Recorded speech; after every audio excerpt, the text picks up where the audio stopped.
አንድ ገንዘብ ሁሉንም ነገር ማከናወን አይችልም። ቤት በገዛችሁበት ገንዘብ እንደገና በዚያው ገንዘብ መታከም አትችሉም። ቤቱ ደግሞ ይታጣል ወይ ቤቱን ሽጣችሁ ነው የሚሆነው። ቤት በገዛችሁበት ገንዘብ እንደገና መታከም በታከማችሁበት ቤት መግዛት አትችሉም። እንደገና ደግሞ በታከማችሁበት መብላት አትችሉም። ታከማችሁበታል። በበላችሁት መታከም አትችሉም። በልታችሁታል። በለበሳችሁበት መብላት አትችሉም። ለብሳችሁታል። ታዲያ አንድ ገንዘብ ለሁሉም ነገር መሆን አይችልም። ክርስቶስ ግን ለሁሉም የሚሆን ገንዘብ ነው። እስኪ ለሁሉም የሚሆን ገንዘብ በሉ። ለሁሉም ገንዘብ ይሆናል። መድኃኔዓለም በእርሱ ጤና ይገዛበታል። በእርሱ ሰላም ይገዛበታል። በእርሱ ኃይል ይገዛበታል። በእርሱ ክብር ይገዛበታል። በእርሱ ዕውቀት ይገዛበታል። በእርሱ መንግሥተ ሰማያት ይገዛበታል። ያቺ ነገር ብታርፍ ይሻላል መሰል። ልባችሁ ሁሉ ተጨልጦ ሄደኩ። አይ መከራዬ! ሰይፍ ችላችሁ እንድትኖሩ እየሰበኩ አሁን ይችን መቻል አቃታችሁ? ጥላችሁ ይተሄዱ። ሐሳባችሁን ወደ ሰብስቡ። ከቃሉ ጋር ናችሁ? እስቲ ብዙ ዋጋ ያላት በሉ። ምንድን? እንቁ በሉ እንጂ እንቁ። ብዙ ክብር ለሁሉ የሚሆን በሉላችሁ። ለሁሉ የሚሆን እሺ፣ ክርስቶስ መድኃኔዓለም ለሁሉ የሚሆን ክርስቶስን ከያዛችሁ ሁሉን ታገኛላችሁ። እንዲያውም ሊቃውንቱ ምን ይላሉ? ጌታ እንዲህ ብሏቸው ነበር። ጫማ እንዳታረጉ፣ የስንቅ ከረጢት አቅማዳ እንዳትይዙ፣ አሳይነ ወይ በትረ፣ ጫማም እንዳታረጉ በትርም እንዳትይዙ አለና የስንቅ አቅማዳም እንዳትይዙ፣ ወይ ወርቀ ወብሩረ፣ ወርቅም በርም ይዛችሁ እንዳትሄዱ አላቸው። እና ሊቁ ቅዱስ ዮሐንስ አፈወርቅ ይህን ሲተረጉምልን እንዴ የማያልቅ ገንዘብ እኔ እያለሁላችሁ የሚያልቅ ገንዘብ ይዛችሁ የምትሄዱ ለምንድን ነው አላቸው ሐዋርያትን ይላል። እኔ እያለሁላችሁ ገንዘብ የሚያልቅ ገንዘብ ወንበዴ የሚሰበስብ ገንዘብ ይዛችሁ ለምትሄዳላችሁ? ወንበዴ የማጸድቅ ገንዘብ እኔ እያለሁላችሁ ማለቱ ነው ይላል። አንድ ኢትዮጵያዊ ጸሐፊ ምን ይላሉ? በኪሱ ገንዘብ የሌለው ሰው በሽፍታ መሃል እየዘፈነ ይሄዳል አሉ። ምክንያቱም ምን ያረጉኛል ብሎ ማለት ነው። ምን ያረጉኛል? ሀያዙ ችግር እኮ ነው። መያዝ ማጣት እንደሚያስቸግር መያዝም ያስቸግራል። ክርስቶስ ግን እሱን የያዘ ሰው ግን ተመልከቱ፣ እግዚአብሔር ያሳያችሁ። ክርስቶስን የያዘ ሰው ግን ተመልከቱ፣ ገንዘብ ይዞ ከወንበዴ ማምለጥ አይቻልም። እንዲያውም ሀብታም ነው እንቅልፋቶ የሚያደርግ። የድሃ እንቅልፉ ጤና ነው ይላል ሰሎሞን። የድሃ እንቅልፉ ጤና ነው። ይኸው የሚታወቅ ዘንድ አንድ ድሃ አንድ ድሃ ዝም ብሎ ዳረጎት ይበላና በሎሌነት ገብቶ ነው ማታ የተኛ ጌታውና እመቤቱ በግድ ነው ፀሐይ ወጥቶ የሚቀሰቅሱት። መኝታውም የዚያን ያህል ነው፣ ልብሱም እንደዚያው ነው። የቤቱ ባለቤት ግን ግጥም አድርጎ የድሮ ምንጣፍ ወላንሳ ነው። እንደዚህ ያለ ፍራሽ አንሶላ የሚባል የለም። ወላንሳ ያውም የባለጸጎች የነገስታት ወላንሳው ተነጥፎ እዚያ ተኝቶ ሽቱ ተረብርቦ ጠጁ ተጨልጦ ጮማው ተቆርጦ ተኝቶ ወይ እንቅልፍ ባይኑ እንኳን። ይሄ ነገር ግን ይሄ ድሃ የኔ እንዳረጎት በልቶ በሰላም ያድራል፣ እኔ ደግሞ በሰላም አለ። ምንድን ነው ችግሩ ብሎ አሰበ። አይ ይሄማ ሳስበው ገንዘብ ነው መሰል። ይሄን ምን ላድርገው? እነገሌ ሊዘርፉ የሚመጡስ ገንዘቡን አልሰጥም ስል ቢገሉኝስ እያልኩ ነውና እስቲ ያ መሆኑን ለማወቅ ለሱ 300 ብር ልስጠው ብሎ ሰጠው። 300 ብር ሲሰጠው 50ውን ላክስቲ 50ውን ላጎት የለም በስቷል 25 ይበቃዋል ሲል እንቅልፍ ሳያይ ነጋ። ኋላ በበነገው ምን አለ መሰላችሁ? ጌቶች ብሮትን ይውሰዱና እረፍቴን ይመልሱልኛል አይባልም። በእውነቱ ማለት ይሄ መጽሐፍ ትርጓሜ ላይ ያለ ነው። አበው ሲተረጉሙ ያስተማሩን ማለት ነው። ስለዚህ የምነግራችሁ ምንድን ነው በእውነቱ ማለት የዚህ ዓለም ነገር ከሞት አያድን፣ ከገንዘብ ከወንበዴ አያድን። ክርስቶስ ግን ወንበዴ ቢመጣ እንኳን ከወንበዴ ያድናል። አንበሳ ቢጮህ ከአንበሳ ያድናል። እሳት ቢነድ ከእሳት ያድናል። ገንዘብ ይዞ ገብቶ እሳት ደህና የወጣ የለም። በገንዘቡ ምክንያት ከእሳት የተወረወረ ይኖራል እንጂ ገንዘብ ይዞ ወንበዴን ያሸነፈ የለም። ወንበዴ የመጣበት እንጂ በገንዘብ አራዊትን ያሸነፈ የለም። አራዊት የበሉት እንጂ። ታዲያ ማን ነው ሲባል ክርስቶስ ግን ለሁሉ ይሆናል። ወንድም ይሆናል፣ አባት ይሆናል። ስጋችን ለብሷልና ወንድማችን ሲመባልን አያፍርም ይላል። የሰማዕታት ወንድማቸው መንገድ መሪ ነው በእውነቱ ማለት ነው። ሊቀ ሐመር ሐመርነ ዘይቀርበው ሞገድ መዝገብነ ዘይረክበው ሰራቂ ወያማስኖ ጻጽዮ ቁልቁኔ። ሐዋርያው እንድርያስ ለስብከት ሲሄድ ውሃ ሞልቶብ ውሃ የሚሻገርበት ቢያጣ መድኃኔዓለም ምን ብሎ መስሎ የጀልባ ሹፌር የመርከብ ሹፌር መስሎ ቆይቶታል።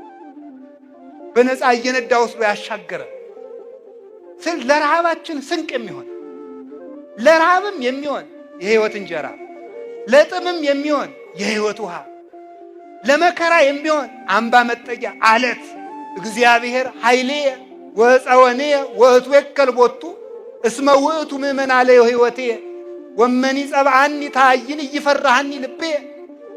እግዚአብሔር ኃይሌ መጠጊያዬ፣ ብዋጋ ጋሻዬ፣ ብሮጥ መጠጊያዬ እግዚአብሔር ነው። ምን ታይሬሰየኒ ሰብ፣ ሰው ምን ሊያደርገኝ ይችላል? እግዚአብሔር ክብር ነው። እግዚአብሔር ይሁ ክብረ ወሞገሰ፣ ያከብራል፣ ለሁሉ ይሆናል። የመፍትሄዎች ሁሉ ራስ ሕያው እግዚአብሔር ቅዱስ እግዚአብሔር ነው። ስለዚህ መድኃኒታችን ኢየሱስ ክርስቶስ ሁሉን አተው ያ ነጋዴ ሁሉን ትቶ ዋጋው ብዙ የሆነ ምንን ገዛ ይላል? እንቁን ገዛ ማለት ሁሉን አተን ክርስቶስን ማትረፍ ነው። እስኪ በሉ ሁሉን አተን በሉ። ምን እናትርፍ ነው? ክርስቶስን እንድናተርፍ እግዚአብሔር ይርዳል። ቅዱስ ጳውሎስ እንዲህ ይላል፣ ሁሉንም እንደ ምናምንቴ ቆጥረዋለሁ ይላል። እንደ ዕዳ ከመዕዳው እንደ ጉድፍ እንደ ጥራጊ ቆጥረዋለሁ አለ። ምን ልታተርፍ አላቸው። ምን ልታተርፍ ብለውታልስ? አይ ከመ ርብሖ ለክርስቶስ፣ ክርስቶስን ትርፍ አደርጋለሁ አለ። ክብሩም ይቅርብኝ፣ ሹመቱንም እንደ ጉድፍ እቆጥረዋለሁ፣ መሰደዱን እንደ ጥቅም እቆጥረዋለሁ። ለምን ሲባል ክርስቶስን አተርፋለሁ። አንድ ጊዜ ቅዱስ ጳውሎስ ታስሮ ሳለ የፊልጵስዩስ ሰዎች ሳንቲም አዋጥተው ላኩለት። እናንተ የፊልጵስዩስ ሰዎች አዋጥታችሁ እኮ ጠየቃችሁ ይበስራቲ አክሊሌ ናችሁ አላቸውን። እንዳይጠግቡ ደግሞ እናንተም እንዳትጠግቡ ማለት ነው። አሁን ትናንትም ብፁዕ አባታችንም ሲናገሩ ነበር። ቤተ ክርስቲያን ስሩ፣ ሸሚዝ ልበሱ እና ለቤተ ክርስቲያን አግዙ ተብላችሁ አይደል? እኛ እኮ ነው ቤተ ክርስቲያን የሰራን። ቀልዳላችሁ እንዴ ማለት ትጀምራለህ። አሁን እኮ ውለታ እየዋላችሁልን ነው የሚመስላችሁ እናንተ ስትመጻደቁ ማለት። አሁን እግዚአብሔር ያሳያችሁ እማምላክን። አሁን እግዚአብሔር ድንጋዩን ናፍተ ፈለጥ ቢለው አይፈለጥም? ይፈለጣል። ድቀቅና ሸዋውን ቢለው ይሆናል? አይሆንም? ውሃውን ደግሞ ሂድና በጥብጥ ቢለው አይበጠብጥም? ይበጠብጣል። ደግሞ ያንን እርጋና ኮንክሪቱን ቢለው ይሆናል? አይሆንም? ሂድና በልጽራጽዮንን ስራ ቢለው ይሰራል? አይሰራም? ነፋሱን ተሸከም ቢለው ይሸከማል? አይሸከምም? እግዚአብሔርን ስራ መልአክን ስራ ቢለው አይሰራም? ይሰራል? ይሰራል። ግን እኛን ለማጽደቅ ይለምናል። እንዲሁ እኮ ይገርማል እኮ እንደው እግዚአብሔር ለምኖ እንዲሁ የእሱ ነገር ምን ይባላል? አሁን እመቤታችንን ተቀበለ። የበኩር ልጃችሁን ስጡኝ ይላል በብሉይ ኪዳን። የበኩር ልጃችሁን ስጡኝ ያለ የሐናና ኢያቄም የበኩር ልጅ ድንግል ማርያም ሰጡ። ተቀበለና ደግሞ መልሶ የዓለም እናት አድርጎ ሰጣቸው። እንዲህ ነው እግዚአብሔር በትንሹ ይቀበል። አፏ ያልፈታች ልጅ ተቀበለና ሰዓሊተ ምሕረት አድርጎ ሰጣቸው። አበርክቶ የሚሰጥ አሳድጎ የሚሰጥ አልቆ የሚሰጥ አግኖ የሚሰጥ ያው እግዚአብሔርን ማትረፍ ትልቁ ነገር ነው። በሕሊናችን ሁሉ ኑሮ ምስጋናን፣ እልልታን፣ ጭብጨባን፣ መሞገስን ሳይሆን ክርስቶስን አትርፈን እንድንመለስ እግዚአብሔር ይርዳል። አሜን በሉ። ለዚህ ጨምሩ አሜን በሉ። አሁን ተመልከቱ እስቲ መብራት ይግባልን በሉ። ገብቷል ባህር ዳር ነው ችግር የለም። እስቲ በሉ መብራት ይግባልን በሉ በሉ እንደገና።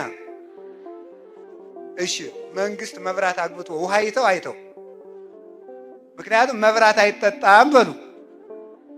ክርስቶስ ግን የዓለም ብርሃን ነው፣ እንደገና ደግሞ ውሃ ነው። ይህ ለሁሉ ችግር ይሆናል ክርስቶስ ማለት። የዚህ ዓለም ነገር በአንዱ ስንፈታ በአንዱ መቀደድ፣ በአንዱ ስንቋጥር በአንዱ መፍሰስ ችግር ነው የዚህ ዓለም ነገር። ቤት ሰራው ስንል አጥሩ ቀረ ይባላል። እንጠር ስንል ከጎረቤት ጋር ጠብ ይመጣል። የዚህ ዓለም ነገር ማፍሰሻው ብዛት። ክርስቶስ ግን ተጨማሪ ችግር የሌለው ክብር ነው። እሱ ችግር የማይፈጥር መፍትሄ እግዚአብሔር ነው። አሁን እኮ ታውቃላችሁ አይደል? ምንድን ነው የምትሉት? ለጨጓራ ይሄንን መድኃኒቱ ዋጥ፣ ለኩላሊት ይላል። ካበዛው ደግሞ ያው ኩላሊትህ በትንሹ ሊጎዳ ይችላል ይላል። ደግሞ የጨጓራው ኩላሊትን ሳይነካ አይሆንለትም። የኩላሊቱ ጉበትን ሳይነካ አይሆንለትም። ክርስቶስ ግን አንዱን ሲያድን ሌላውን አይሰብርም። ሌላውም ተጠንቅቆ ጭምት ከጭምትነቱን የተነሳ የጧፍ ኩስታሪን አያጠፋም፣ የተቀጠቀጠ ሸምበቆን አይሰብርም ተብሎ የተነገረለት ፍጹም ጭምት ነበር። አሁን በክርስቶስ ስም የሚሳደቡት ሁሉ እንዴት እንደማያፍሩ ያሳዝናል። እሱ ገመና የሚሸፍን የጸሐፍት የፈሪሳውያንን እንኳን ገመና የሚሸፍን እናንተ እኮ አታውቁ። እስቲ እግዚአብሔር ያሳያችሁ። አሁን እኔን ስሰርቅ ብታዩኝና መጀመሪያ ሌላ ቄስ ከመከራ ከማሳይ ነው። እኔ ስሰርቅ ብታዩኝና አንድ ሰው አባ ገብረ ኪዳን ንስሐ ልገባ እየሄድኩ ነው ቢላችሁ ሰው አላወቅም ሌባ ነው እንዳትሄድ አትሉም ትላላችሁ። ጌታ ግን የብሉይ ኪዳን ካህናት ሌቦች እንደሆኑ ያውቃል። ለምጻሙ መጥቶ ከሱ ከተፈወሰ በኋላ ሂድና ራስን ለካህኑ አሰጥ። ለዚያ ሌባ ቄስ እኮ ነው፣ ለፈሪሳውያን እኮ ነው። ለፈሪሳውያን ለእነዚያ ገመናቸውን ሸፍኖ የሰው ገመና ያጋልጥ ገመና የሚሸፍን ከባቴ አበሳ ለፈለጉት ሁሉ ቅርብ ሰው የማይመርጥ ለሁሉ የሚበቃ እግዚአብሔር ነው። መድኃኒታችን ኢየሱስ ክርስቶስን በጠዋትም በማለዳም እሱን እንደምንወድበት ልቡና ይስጠን።